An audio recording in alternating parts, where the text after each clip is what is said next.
Hey. Welcome to the Duck Legs Podcast. My name is Jared Aguilar. I'm a physical therapy student out in Austin, Texas. How you doing? You good? Sweet. So, we had the tremendous pleasure, Daimir Jones, Tyler Adams, and myself, talking to the podcast prince, Dr. William Boyd, or Sir William Boyd, rather. But, you know Will, he's from the Knowbodies Podcast, and also the Breaking Student Debt Podcast. So naturally we talked to him about how to start a podcast, how to leverage yourself as a PT student, what you don't learn in PT school and what he wish he did, eating Chipotle and crying in the corner. We also heard what it's like to be a new grad PT out there looking for a job, what the job market's really like, what they don't tell you, how he's building his consulting business, how not to negotiate a salary, how to handle getting lowballed, and above all, doing what makes you happy. So hope you enjoyed the episode. Hope it gives you an honest take on what his thoughts were upon entering the job market as a new grad physical therapist. Also, if you want to support this show and you also shop at Amazon, well, you can do both at the same time without having to get charged extra. If you go to ducklegs.weebly.com, that's our website, or just click the link that we have in the podcast description. We have an Amazon link, that's our affiliate Amazon link. You can click that whenever you need to make a purchase on Amazon, and we'll get a percentage of whatever you buy. They don't tell us what you buy, so feel free to shop carelessly, and you don't get charged extra. So if you feel like supporting the show and you're a regular Amazon shopper, well, there you go. Appreciate you, and as always, appreciate your attention and you giving this shit to listen to three physical therapy students ramble about any random tangent that pops into our head, and hope we give you some value. So, peace, enjoy. My man Will. Oh, Will is kind of like the I was gonna say a proud papa of the Duck Legs Podcast, but more, let's say papa. I don't know if he's too proud, but Papa Bear. He's our papa bear. Yes. Yeah. He's Super proud of you guys. Are you kidding me? Thank you. The guiding light. The guiding light. He was the first person to be like, y'all should try Zoom because Skype is killing y'all. Is he closer to Papa or Moses? Ooh. He's leading Papa you. Moses. Papa Moses. Yeah. With the pale skin that I have, I don't think I could have survived in the desert that long, man. That's right. That might be. You definitely got the hair thing going for you, so you could definitely play as Moses. That's for sure. The movie he had the short hair, so I don't know. I don't know. Yeah, so It'll probably take me the next 200 years to grow my hair that long. Yeah. I agree. You've got time. I got plenty, right? Yeah. Who knows with biomedical engineering, man? Maybe. Right? I'm really counting on that. Right? And then that's somebody else that you can have on the Two Knowbodies podcast and talk about biomedical engineering of hair. Right? I secretly, that's why I started the podcast, to get someone I could learn how to like regrow my hair so I could stop balding. That's really all it came down to. That was the motivation of the Knowbodies podcast. Yeah, absolutely. But yeah, man. So I reached out to Will early on in our podcasting venture when we started getting the idea of being stupid on a microphone. Right. Reached out to him, knew he recently started Two Knowbodies, and was like, hey, teach me your ways, good sir.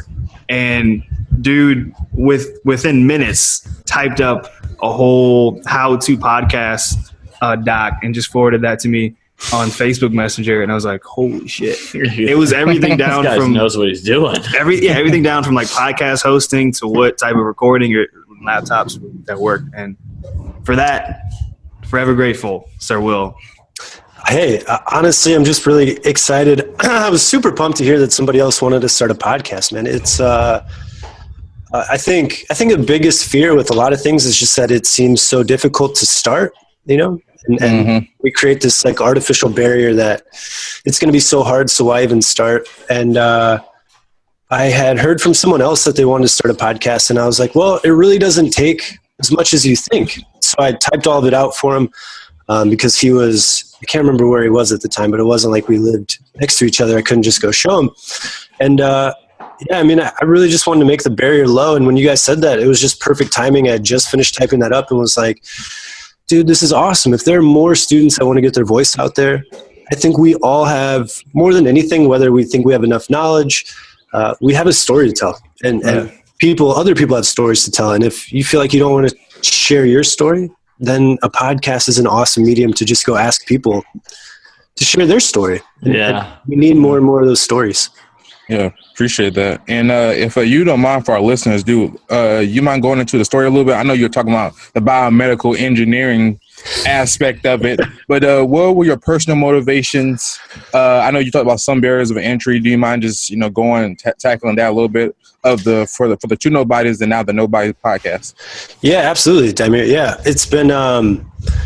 So truthfully, I was really frustrated at school. So I was just finishing up my last semester of PT school before we went into 6 months of clinical rotations. And I vividly remember sitting in class, and we had a business panel that came in, which by business panel, we had 3 business owners that were private practice owners of physical therapy. They came and they sat down. And they give their spiels. Each one of them had like a presentation that they were going to give, and then it was Q&A. And me being a little bit older of a student, I had kind of these questions in my mind that I wanted to ask. And one of them right away was, hey, what do you guys recommend in terms of negotiating a salary? Great question. Mm-hmm. It was like I freaking just opened up Pandora's box that no one wanted to open. And they just said, don't worry about that. That's something you should worry about later. Go, just find a job that you are happy with. Not the worst advice in the world, but I was like, I really want to know some tactics here. That's pretty shit advice. That was pretty. It wasn't what I was looking for. That's right. I was looking for something like, okay, and I posed the scenario. Let's say I have 3 or 4 job offers, and they're all in the same setting, they're all in the same city. How can I leverage that? Right? There's something going on that is something about me that might be attractive and that might be worth something more value. How do I leverage that? How do I? What's the language that I should use? What are the phrases that I should be saying? What's the math that I should be breaking down? And when I got that, it wasn't exactly that was the moment, like I need to start a podcast, but that was definitely the moment that got the ball rolling of like, holy shit, I'm not getting taught what I need to be taught. Right. And from there, I just thought, I have to go see if I can find these people. And luckily, I had been watching Ben Fung for a while, which Ben was just, you guys show. Ben's so awesome. If you're listening to this, just stop listening to me and go listen to Ben Fung. He's amazing. You got homework to do, right? Absolutely, man. So he started really making me think like, he's someone I need to talk to. I need to start getting in touch with these people. And then it slowly shifted that we started in clinical rotations, and we noticed that we just kept becoming the ones who were explaining what someone's diagnosis was, what someone's symptoms meant, like what a pathology really meant in layman, in everyday language. And so we thought, why not try to just mix these two? We can learn, and then hopefully we can share some information that will help maybe the general public. Like I'm sure you guys have seen your parents, friends, family are like, I have this rotator cuff thing going on. And you're like, well, it's a cuff, but it's like okay. Yeah. So here's what it is. Here's how it works. And so I thought, let's just break it down. And it really started as simple as that. And we had no idea what we were doing. We didn't think anyone other than our moms would listen. And just like you guys, man, you started to, it's been fun to watch you guys kind of go at this method of just like wanting to learn more and seeking out people who want to help other people learn more. And it's been a blast, man. I never would have thought that we'd be able to talk to the people that we've been able to talk to. And more than anything, I think that you guys are probably finding out too, it's just forming relationships with like-minded people. Yeah. And I wouldn't have even known you guys without it, right? Yeah. So it's really cool. And it's easier than you think too. Super easy. Right. I'd say the hardest thing is accepting that that you can just do it. I really think that's what I think in a lot of things in life. I think in physical therapy, I think in the healthcare world, I think in really every field, the hardest step is just taking action. We're such type A people in our field that we want to have things planned out. We want to know that we're going to get the result that we want to get. And oftentimes I think our ego gets in the way and really holds us back and says, why even start if I don't know that I'm going to get the result that I want. Yeah. Right. When in reality is a lot of times you don't even really know what the real result is that you want until you start going at it. Mm-hmm. Like some people say, I want to be a millionaire. And then they're thinking, I have to open up this business. Well, maybe 2 months into opening up this business and you've made $100,000. I don't want to be a millionaire anymore. Really, I just want to be happy. I only need 200 grand. But if you don't ever start, you never realize those things. And so I think it's awesome what you guys have done. And I'm so happy to have you guys kind of taking on the role of continuing this student-led podcast initiative. I think we need more and more people doing it, and just, it's not even challenging the system, just asking more and more questions and seeking things out and giving people a different perspective. And you guys do that, man. It's been an honor to watch you guys grow. Thank you, sir. Appreciate it. And to watch you with starting out as a student as well with 2 Knowbodies, and then the other awesome podcast, Breaking Student Debt, which is the raw stuff, right? That's where the real juice is. Because and ever since you started, it's been great to watch you as well. Have that, I don't want to say realization because you knew it was coming, but for it to really sink in, to be like, okay, graduation's coming up, and this debt and stuff is about to hit the fan, and I'm going to document this whole progress of me trying to escape this debt and conquering it, and that is awesome to watch as well. Oh, thanks, man. Thanks. Yeah, that honestly, if there's anything the podcast taught me is you never know what it will lead to. And so I thought maybe I can hack my way out of debt by starting a podcast that talks about debt. Yes. So it really wasn't any more, wasn't really any more thought to it than that. I was like, man, I'm terrible with money. I'm not like awful. I'm not just like buying random things all the time, but I'm definitely not the person who's checking like my credit card statement or debit card statement every like hour. Yeah. I eat way too much Chipotle, the normal things. Double meat. Oh gosh, it's worth it though, right? Like I was really. Have you had that episode yet? The Chipotle episode on the Breaking Student Debt? So I continually reference that it's like the one thing that I know I could make like a daily change about. Mm-hmm. But I'm usually eating Chipotle while I'm making. While you're doing it. So hypocritical. This is the show where Will loses all credibility. Oh man, it's here's what you should stop doing. Huh? Sometimes you lead by not example, like not being an example. Yeah. Don't do what I'm doing. You do better. Right? Exactly. That's like crying on the podcast. People are like, I just don't want to end up like this guy. Can't even handle himself. Chipotle's got him by the balls. If I had it figured out, though, I wouldn't be having a podcast, So I figure I'm just like documenting why I'm struggling, and document over create, right? Mm-hmm. The great Gary Vee would definitely agree with that. I wonder how many people out there like pick up on all the subtle lines that like people like Jared and Will like drop the Gary Vee references, because it's always there. There's always just like each sentence has got a little bit of sprinkle of something, like whether it be like Ben Fong or something, Gene. Yeah. It's just something. Greg Todd. Yeah. I always think that's funny. Let's get it, Will. Let's do it. Let's do it. Hey, we're all, that's the greatest thing is that I think before social media, I don't know how easy it would have been to find people who could help you grow and really grow quickly. Like I think about, we're in this mentorship group online, and without that, I wouldn't have known Daimir. I wouldn't have known either Jared or Tyler. And the fact that existed, and there was a group that wanted to mold students who are looking to do more. Man, I really think, where would we be without that? And it'd be much, much harder. It might take years for me to find a group of like-minded people to help me see the world differently. Mm-hmm. And I'm so grateful for that, because, as much as what we've been doing is great, like the things you guys do inspire us on a day-to-day basis, man. Just watching you guys continue to grind. I know how difficult school is, and to watch you guys go out and do more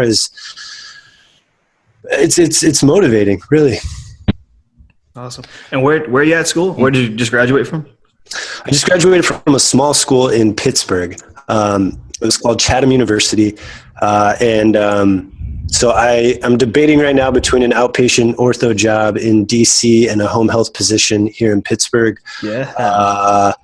I thought I made a decision. I'm kind of up in the air a little bit.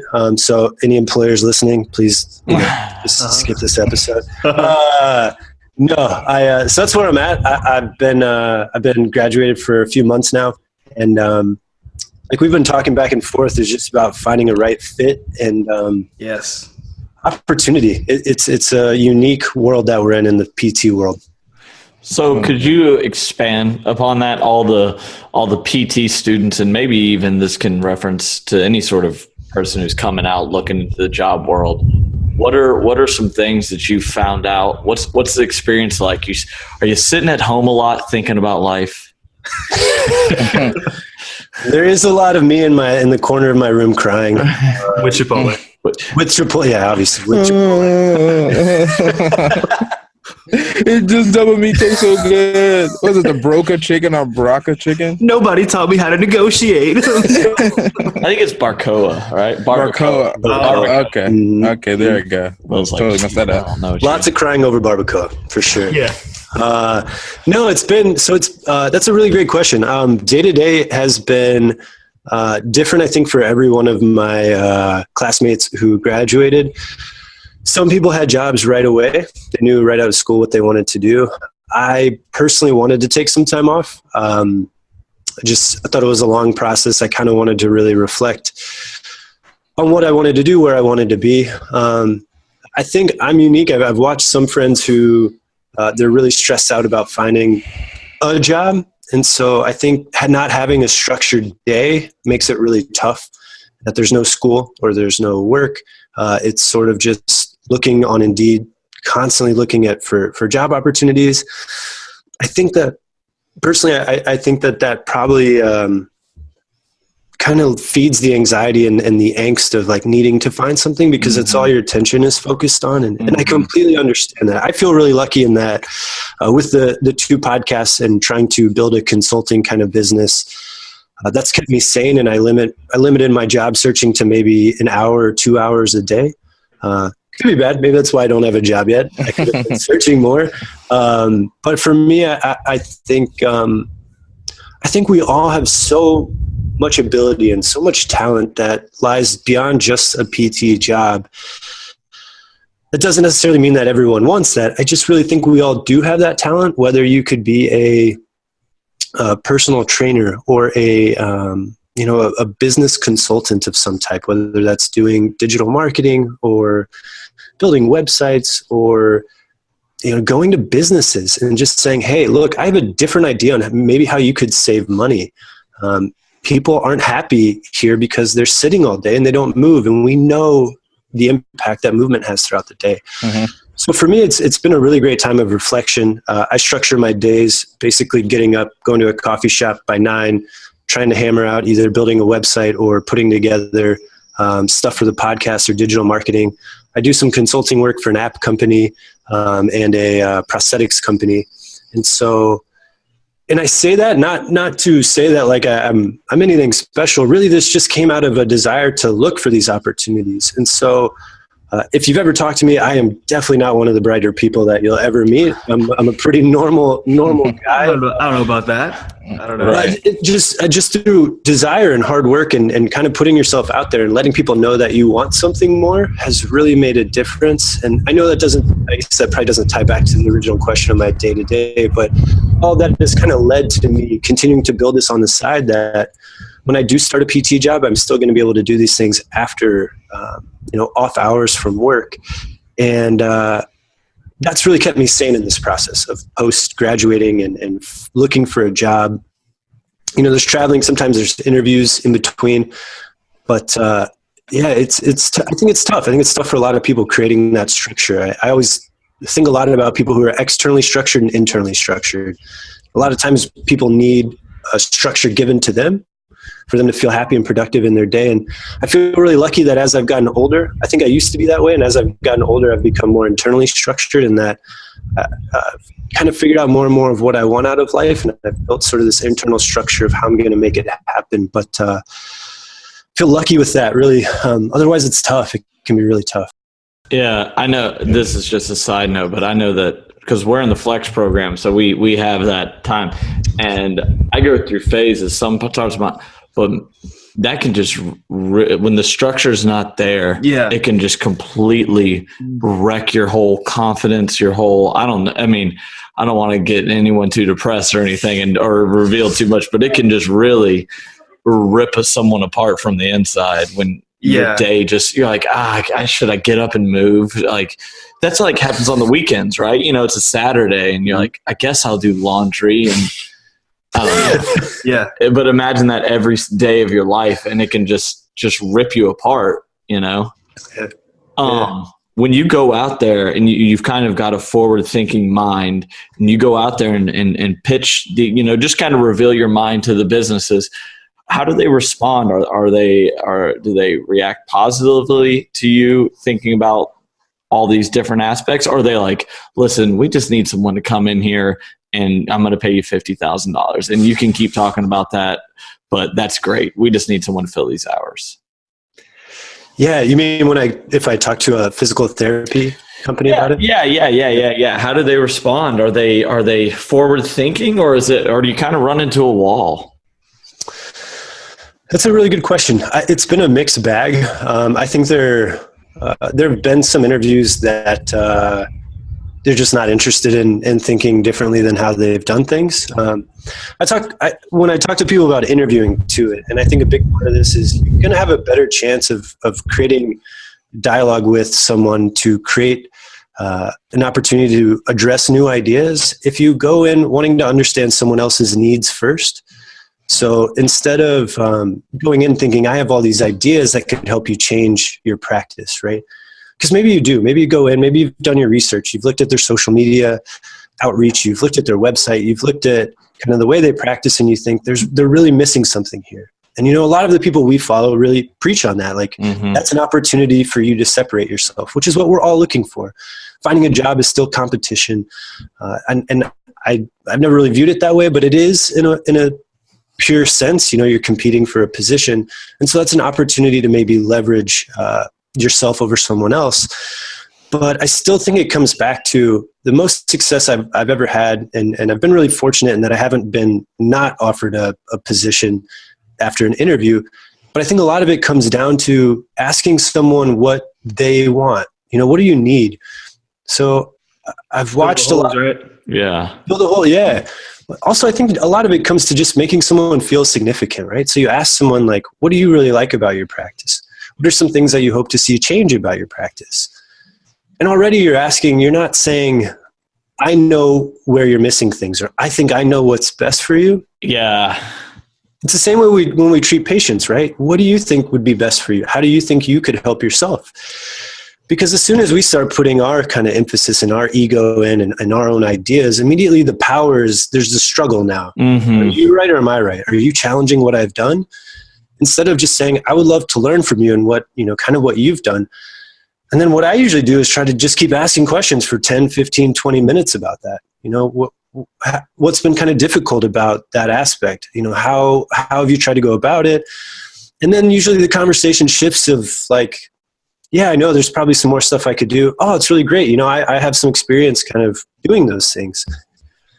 So that's usually where when someone becomes open-minded. I think the most resistant places that I've been to, or places that have been the most resistant, are when right away it's sort of this like, hey, I looked at your website and I noticed you guys don't have this, you don't have that, you don't do this. It's like, these are things I can do. Which sounds really great from our end, right? Like, oh, I'm making myself sound so great. But I'm not really sure that just in a normal relationship, right? If I were to come up to Daimir, let's say I was like or let's say I was going to go try to go on a date with a girl, and all I wanted to do is say, he started intertwining Daimir. I was like, yeah. What's he about to do here? Will was about to ask Daimir. I was going to use Daimir as an example. He was going to go ask a girl, and then I was like, this is just going to get weird. Daimir has a fiance. We can't go there. So Will is asking a girl out. I'm asking a girl out, right. If I were to go ask a girl out, though, and be like, look, I am the coolest. I am the best. I do this. The coolest. I do all this. You're going to be like, So impressed with me. You're gonna be so impressed with me. I thought that too. It's huge. I like how when Will goes to ask a girl out on a date, he automatically goes to Trump. Just Trump. Oh, absolutely. Absolutely. Hello. How are you doing today? Gonna be the best date. Best date. So many good dates you were gonna have with me. You're going to be so tired of these dates. Tired of these dates. Those other guys, those were bad dates. My dates are gonna be the best dates you ever had. They had baby hands. They have baby hands. Huge. Okay. Continue, please. I'm sorry. I'm sorry. I'm sorry. Sorry, Will. No, not at all. No, I'm trying to. I think it's off-putting. Like if someone were to come up to you and Yeah. I think it just sounds kind of like I know what's best or I'm the best, and it doesn't really fill the other person's needs. And so I think that's just something to keep in mind as you go through the job hunting process. Is continually think about what are the other party's needs, and can I understand those needs, and then how can I help meet those needs? Because essentially in life, I think that's what we're all after. Is how can we meet our needs, right? And I think the people who can quickly understand that if I can meet someone else's needs, your chance of winning or getting a job or whatever it is, I truly believe just skyrockets. Right. And I just want to take a step back real quick and just congratulate you on not pouncing on the first job or second job or third job that you saw. I mean, whenever you told me that when we talked a little while ago, I was like, this guy must be crazy. I know he's drowning in like debt, right? And I'm like, I would hop on the first thing, but you motivated me, to start looking now. And of course I can't contact company and say I'm 14 months out. But being a little patient. And then secondly, all I could think of while you were saying your last comments was something that Jeff Moore talks about, Dr. Jeff Moore, and he says, confidence, humility are just being, 100% confident in your ability, but also being willing to sit back and shut up a little bit. And then hearing that company tell you what they need, and if those are the skill sets, go for it. If no idea, or you say, I'm willing to learn, right? So cool. Absolutely. Cool stuff. Yeah, no, I completely agree. And I think it's something that you, kind of going off of that, like, I know you're 14 months out, and Jared and Tyler, you guys aren't that far out. Are you about the 14, same? Okay. Yeah. Like there's never any harm in like contacting places now that you want to work to just build a relationship. So whether that's social media, maybe they have a website, you just start following, liking their content, essentially let them know who you are and that you support them. I think so often we just struggle with wanting to tell people why we're good enough instead of letting other people share their kind of idea and their philosophy and saying, okay, I fully understand that. I think here's some things that I could do to help. And this is the thing. I think we talk about a lot too, in that an interview or job search process is a two-way street. And I think that you harness the most power when you approach it like it's a two-way street, in the sense that like you may need me, I may need you, but neither one of us desperately needs each other. So if I approach a job interview, like, and this goes back to like if I were going to ask a girl out now, if I were like, hey, please go out with me. Will you go out with me? Please go out with me. I really want you to go out with me. Go out with me. Please go out with me. Hey, do you want to go dinner? Do you want to get dinner? Let's get dinner, right? That's sexy. Not sexy. That's not how you guys ask just girls out of out. pure like, I've been doing this wrong. We'll have to talk about I that. try to go Yeah, like a 5 text to 1 ratio. Every one text she sends to me, I hit 5 up. Yeah. You have space in between, or you just go? No, it's rapid fire. I try to make sure I get in. Yeah. I need to take some notes, man. Yeah, we'll have to. We'll have to. That's another episode. Okay. oh man. Sorry, it's apparently Yeah. That explains a lot. Yeah. I'd say stick to under 3. Under Yeah. Under 3, yeah. 3 to 1, I think, is the golden rule. Yeah. how many sentences per text can I send? I usually try to 5 sentences per text. So I'm sending about 25 sentences. Why are you sending paragraphs? Yeah. Messages. Oh God. Okay. Oh God. Oh God. You wrote a You're soliloquy writing out here. smart goals and shit for your dates. I You am. just get carried away with documentation now. Yes, that's right. Oh my God. Oh man. Oh, man. Yo, we're on a fire. We've already got to the 10-minute warning on Oh this. man, that's right. Look at us.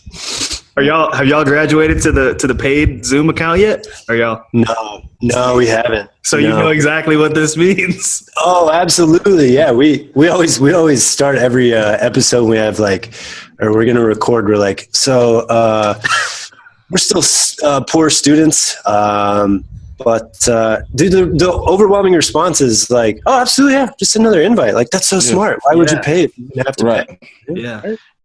All right. Here we go. I want Will to lay down the fucking law. All right. On the state of new grad physical therapy and the job outlook.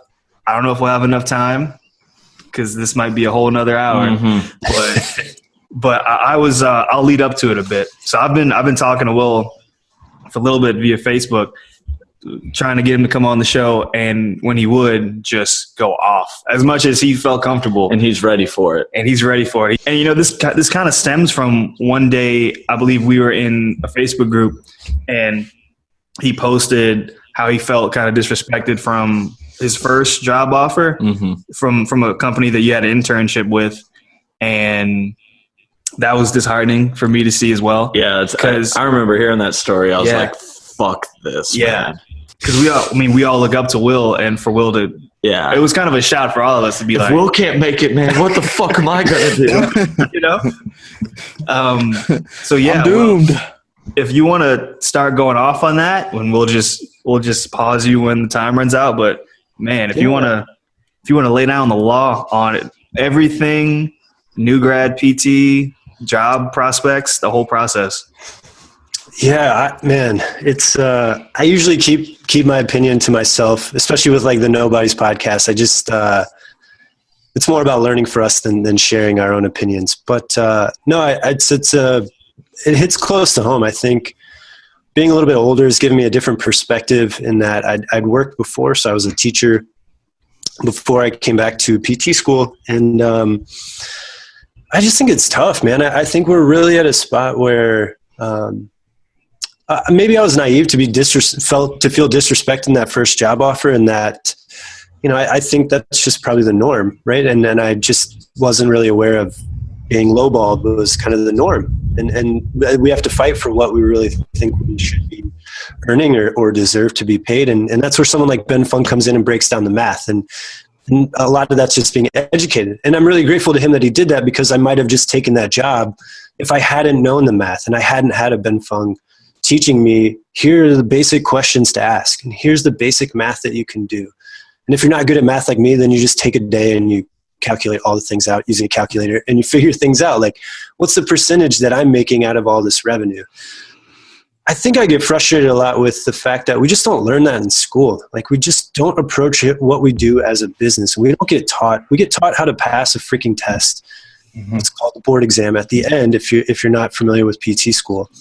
And I really think that all of us are smart enough. If you get into PT school, you are smart enough that if someone gave you a textbook of how to pass the board exam, and you took 2 months and someone quizzed you every 3 days on different topics, you could pass that test. It doesn't prepare you to be a really good clinician and to go into the world and being a productive, valuable member of the healthcare society. And that's what eats me up, I think, is that we're not preparing our new grads to be excellent clinicians to go help people. We're teaching them how to be rote learners of how to pass a test. And it's infuriating to me. And I think that I think we're really doing a disservice for the amount of money that we are forced to pay to get this education, to then come out. It's really interesting. I was talking with Joe Rinke, who's a FitBucks, and this Thursday I'm releasing the episode that I did with him, and it's just a lot about like what is the value of education? Like, what is education? Is education this rote memory? Is it that you can tell me X, Y, Z, or is it that you can think in a certain way that will grow and help a profession think outside the box and grow? Like, knowing X, Y, and Z is great, but that's static, right? Knowing X, Y, and Z is static. There's no taking X, Y, and Z and then scaling and creating and figuring things out, which is what we need as an industry, what we need as a business. I think Gene and Jeff and those guys do such a great job of helping us see that. Obviously, I'm not in the level of understanding like they are, but they've helped me to kind of see like we have to figure out what's the next step. But I don't think we're preparing our students for that. And that's what's frustrating. We're telling people, go get a job, go kind of blindly. Don't really think too hard about the finances and paying back your loans in terms of really thinking this through. Because I think we still just come from this altruistic place, which is phenomenal. I love that we're altruistic and that we want to do what's best for people. But if we're not happy, how the hell are we going to make our patients happy? Boom. Boom. You know? So, and then again, it's this, and in this model now of productivity, that's just how many patients can you see in a day? I mean, because reimbursement's going down. And so the only way to maintain the salary is, all right, see more people.